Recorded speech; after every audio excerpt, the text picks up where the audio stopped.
नमस्कार, स्वागत आपका ब्रेकिंग विद एजेंडा में। मैं आपके साथ पूजा राठौर शर्मा।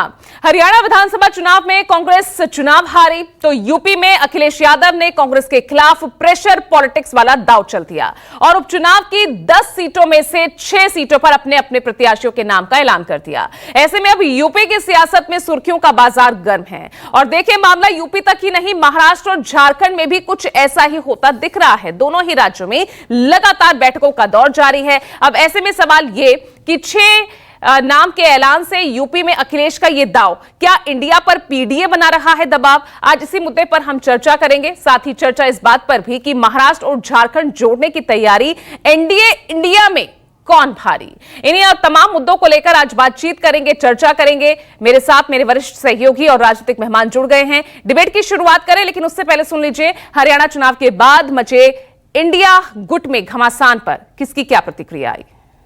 सच बात है, इसके बारे में जानकारी नहीं है।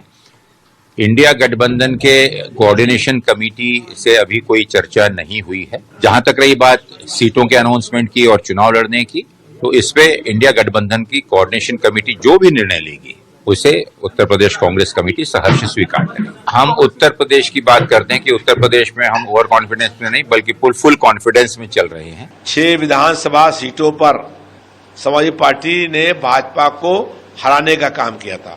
4 सीटों बाकी हैं, उसमें कांग्रेस पार्टी से गठबंधन की बातचीत हुई है और हम लोग विश्वास है कि गठबंधन हो जाएगा। हरियाणा में सपा को एक भी सीट नहीं दी।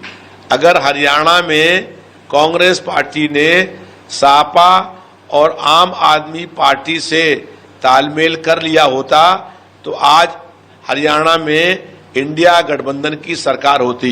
मैं हरियाणा के चुनावों को भारतीय जनता पार्टी की जीत कम और कांग्रेस पार्टी की हार ज्यादा मानूंगा। मेरा यह मानना है कि अगर हम एकजुट होकर शायद चुनाव लड़ते तो नतीजे अलग हो सकते थे। मुझे ऐसा लगता है कि ऐसे कई राज्य हैं इस देश में जहां पर कांग्रेस सीधी फाइट में अगर भाजपा को नहीं हरा पा रही है तो वहां पे इंडिया गठबंधन के घटक दलों का अगर सहयोग और साथ मिले और गठबंधन के तौर पे चुनाव लड़ा जाए तो परिणाम जो होंगे वो अलग होंगे। हरियाणा में इंडिया गठबंधन नहीं बन पाया क्योंकि वहां कांग्रेस को लगता था कि बस हम अपने ताकत पर, अपने बलबूते पर जीतेंगे तो सत्ता में और कोई भागीदार नहीं चाहिए। तो हमारे जो मित्र है हुड्डा जी या कांग्रेस के नेता है, उनको लगा कि हम ही जीतेंगे। अगर समाजवादी पार्टी है अखिलेश जी की, आप है केजरीवाल साहब के नेतृत्व में, हमारे जैसे छोटे छोटे दल है, हमारे खाते में 1-2 सीटें आ जाती तो जरूर ये जो चित्र है, ये निर्णय है जो जनता ने दिया, उसमें जरूर बदलाव होगा। हमको जो गाली देते थे लोग कि आपके खड़ा रहने से सब बीजेपी का फायदा हो रहा है, मैं फिर से कह रहा हूं, हम तो थे ही नहीं वहां पर, तो कैसे जीत गई बीजेपी? 10 साल की एंटी इनकम्बेंसी का फायदा कांग्रेस पार्टी को उठाना चाहिए था, मगर लगता यह है कि उनके इंटरनल डिफरेंसेस की वजह से उसका फायदा बीजेपी को हो गया। कि बीजेपी को अगर आप जरा सा ही मौका देंगे इलेक्टोरल बैटल में तो बीजेपी उसका फायदा उठा लेती है।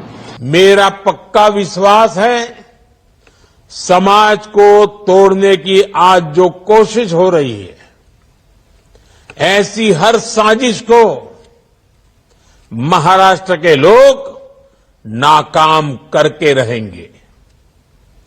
महाराष्ट्र के लोगों को देश के विकास को सर्वोपरि रखते हुए एकजुट होकर बीजेपी महायुति के लिए वोट करना है।